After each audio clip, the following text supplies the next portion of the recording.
Kasi ang tanong ko ngayon ay, sino ngayon ang totoong church? Eto na. Kasi hindi ako magsasalita, nandito lang sa lugar na to. Pang Bacolod, pang Butuan, pang Metro Manila.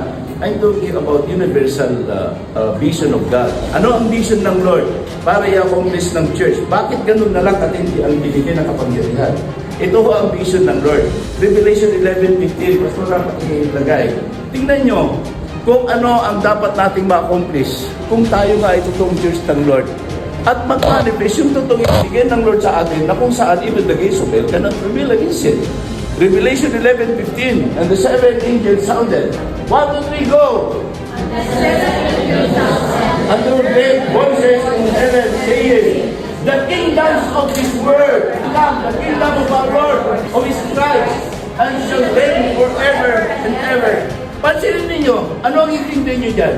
Dahil pinag-usapan natin kaninong umaga pa sa about the kingdom.